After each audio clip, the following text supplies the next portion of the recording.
Good morning. Yagobashi Afandi. Yeah. Well, Abdi.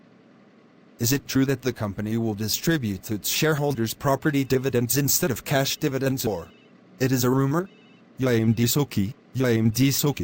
Aldayas Samir was here 1 hour ago and he gave me enough hard time. You, the people of Kafir Abuagwa, will cause me tetraplegia. I mean complete immobility of my whole body. Yagobashi Afandi. Yawaladi. Are raising questions and getting them answered not allowed? Absolutely not. It is allowed. But such questions can be answered by the Board of Directors in the General Assembly held during the next month.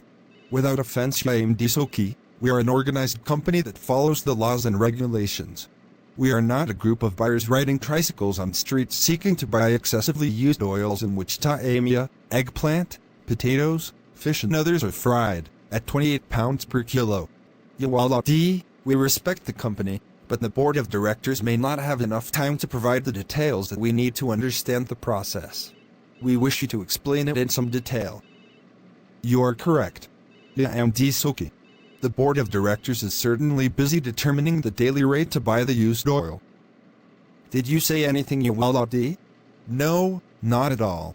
I want to say that when an entity declares dividends consisting tangible property, 3 steps should take place.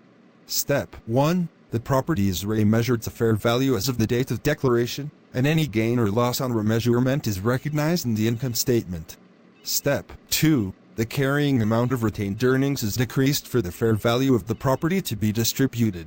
Step 3. The property is distributed as dividend.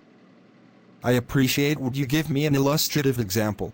Okay, on August 1st, a company's Board of Directors declared a property dividend, land, to be distributed on December 1st to holders of common stock. On August 1st, the carrying amount of the land to be distributed is $50,000, and its fair value is $80,000.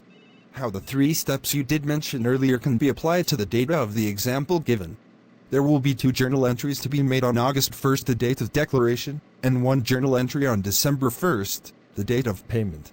On August 1st, Entry 1 is to debit the land account for $30,000, being the gain arising from the difference between the land carrying amount and its fair value, $80,000 minus $50,000, and a credit gain on land remeasurement for $30,000.